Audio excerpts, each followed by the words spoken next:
Hey, what's going on, guys? It's been a while since I've done annotated videos, but I have sort of an off day, so I figured I'd do a couple. Basically, my strategy for finding matches lately is just to go to the replay channel, see what characters are being played, and then just throw them a message, see if they want to play a couple games, and play like a quick set with them for a lot of awkward matchups because it's hard finding people that play certain characters online. So okay, so I have a couple here for you. Um I guess let me start off with Honda. Because I know a while back there was someone that asked me if I could put up any Honda videos. Didn't do it at the time. Yeah, now I'm using Ryu, but you can still sort of pull some ideas from here, I think, if you still play Akuma. But anyways, all right, let's see how this goes.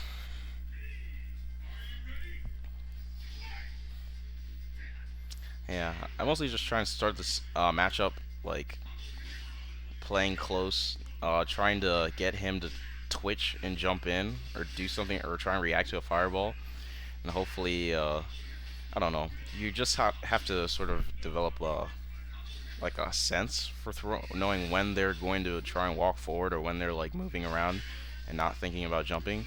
And that's when you want to try and throw the fireball when you think they're going to move forward. And yeah, I still am not really that good at it yet, but I'm sort of starting to understand zoning with the fireballs a little bit better. Basically, you just want to throw them. You want to try and get a sense through experience when they're least expecting you to throw it, and then you want to throw it then. And it takes a lot of time to figure that out. It looks like people make it look so easy, but it's actually really hard. Uh, yeah, against Honda, you can get that neutral stand roundhouse. If he tries to neutral jump on you with a fierce, you can hit him out of it because it's really long range. There it traded. You have to be careful about that. If they jump in with jump medium punch, it can beat that out clean, or with a lot of other stuff. But yeah, just trying to keep my distance. I uppercut that. Still traded. He should be dead. Or no, he's not gonna be dead, but he's gonna be low. What? Oh, that's not. Yeah, you gotta be careful for that stand roundhouse that he has, because you have to block that low. That's actually a low. Um, I wouldn't suggest focusing it. I've had mixed results with that, and plus, like, if they don't throw it, then they can just walk up and Ochio you or something, or they can jab hands. So it's a little too much risk, if you ask me. Yeah, you see, I'm just trying to like gauge what he wants to do. Like, is he think I'm gonna throw a fireball? And like, if I do throw a fireball, I want to throw it really close. So like, yeah. And you'll see me like fidget around a lot. That's because like there's sometimes where like I'm thinking about throwing a fireball, but I just kind of like back out of it at the last moment. And that a lot of the times that's when they actually jump, which is funny. But yeah, I'll show like one or two more of these vids. We played a decent set. Like we played at least 10 matches. But yeah, I want to get some Honda in here and some Fuerte and some Abel. I don't know. These players weren't that great. They were like I try and look for people that are at least B plus, B plus range when I ask them to play. But even still, you can have a guy that has like 10k BP, but he still doesn't really know what he's doing because he just has like 2k PP or something, or 2.5 or something. So I don't know. I need to look for better quality matches, I think. But yeah, just trying to push him to the corner. Unfortunately, I pushed him back out.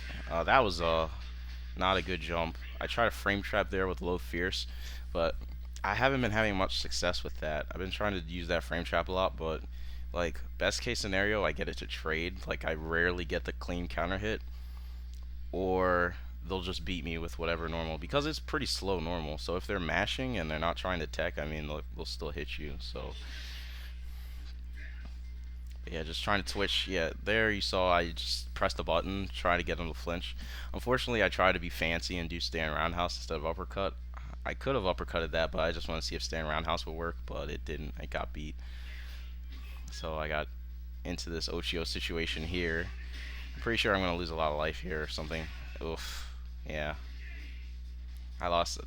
So basically, just from that one decision branch, I lost like a lot of health that I didn't need to lose. That was random as fuck. Maybe I could have punched that better. He's gonna go for splashes, I think. Ooh, I thought he was. In a sense, I just did that. Like, I just really didn't give a fuck at this point, but yeah.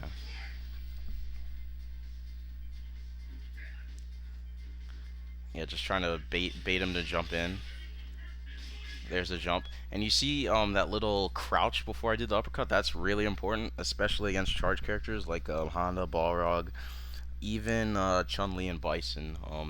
You want to do your DPs from crouch so that it gives you, if you do your DPs from crouch, it basically gives you a little bit, it gives you maybe like an extra half a second to a second to react to the jump in and hit the uppercut.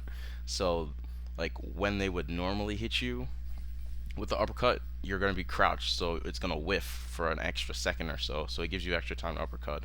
Not only that, but the uppercut is deeper, so you get more damage off the uppercut, and it's less likely to trade. Um, you can basically do it from the shortcut. So if you see them jump in, you just go to down forward, and then you go down down forward to finish the uppercut motion. Either that, or if you're in down back, you could go down back to down forward, down down forward, which is hard to like. It's hard to get used to that, but you can do it. So that's one thing to keep in mind. And that also applies to Akuma. So in case there's still Akuma subscribers on my channel, that still applies to you guys. So you can still use that. That was the dumb focus. Don't focus against Honda when he's charging. That was one of the situations where I was looking for him to do a stand roundhouse, but he just stayed charged and just did a headbutt. So yeah, it's really not worth the risk to try and focus against him. But yeah, now I'm just going back to fireballs, trying to bait him and press button. Nice Kara throw there with Ryu. That was a safe. That might have been. I tried to time that to be a safe jump because you saw it was really deep, but I'm not 100% if that was safe or not. I know he didn't have meter, so there wasn't much he could have done, but I'm just saying, like, I'm not used to safe jump timings with Ryu yet.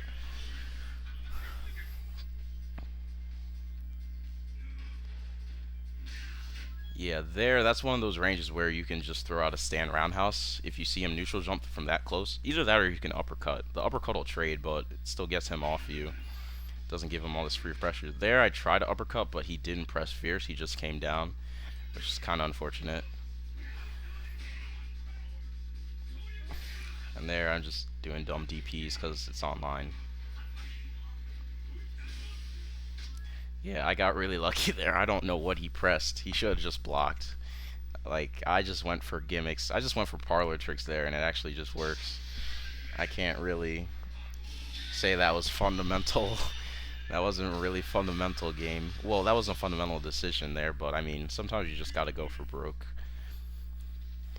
Especially if the guy proves to you earlier in the match or the round that he's not really like, I don't know, he's not really fundamentally sound and he's just doing shit and you know he's gonna press buttons. Sometimes you gotta go for that stuff. And yeah, actually I noticed, yeah, this guy is a B plus Honda. I think he had like 3K, he had like 2.6K PP or something, but he was B plus, so I thought he was good, but he wasn't that great. I don't know. But yeah, alright, this is the last Honda match I'll show for now. Because I guess you can sort of see the point. Like, I'm just trying to mix up the fireballs, do DP the jump ins, just try and like get him to flinch. Ooh, that was a nice. I don't think I meant to option select that. I tried to frame trap that actually, and it just came out like an option select. It's kind of convenient.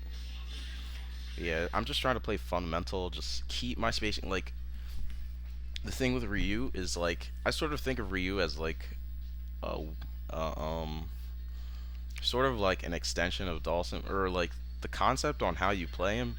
It's kind of similar to how you would play Dawson. like how your your chances or your probability of winning the round is very dependent on like how much space of screen you have left behind you. Like, or in other words, how far you've pushed the other guy to the corner. If you have him in the corner, there's a very good chance you're gonna win the round, and if you're in the corner, there's it's gonna be much more difficult for you. But like, it sounds simple, but in reality, just just having that, being cognizant of that one fact, that's what kind of makes Ryu players good. I feel is like how good are you at pushing the other guys to the corner? Like, yeah. So that's the one thing I always have in my back of my mind. Like, whatever I can do, don't get pushed to the corner. Like you'll see, and just try and make the best use of the screen that you do have behind you. I'm not trying to move back too much. I'm always trying to like move up. If I am moving up, I'm not being predictable with fireballs. I'm just like see, like you'll see there's 60 seconds still left on the clock. I've only taken about 40% of his life, 40-50%, but I'm still mid screen. I haven't been hit. But I'm not gonna just rush in there and like say, "Oh, I have a lead. I can just make reckless decisions." I'm just gonna like be content with the space I have and try and make the most of it, and like not try and do something which will make me give up that space, such as like throw a dumb fireball or anything. You'll see that once I do have a lead like this, I don't throw that many fireballs, especially if the other guy isn't really moving forward. If he's just kind of doing stuff and like standing around pressing buttons and not jumping in. If he's not jumping in and he's not walking forward, I'm just gonna stay there and I'm not gonna do anything. So yeah, now you'll see I don't have that much space, so I'm gonna throw a little bit more fireballs, try and push him back a little bit more. I try to go for the stand round the house there again. You see it didn't work out that well. Oh, he tried to go for gimmicks. Will that work? Huh, wow, that thing has a lot of range. It's crazy. Okay, so this was just a small sample of Ryu Honda matches. The next video that I'll post up tonight, I'll probably just do 2 videos tonight. I might do some later, depending if people want to see it. Next one I'll post up some Fuerte matches that I took. They were okay, but yeah, you'll see those probably in the jump. So stay tuned for that.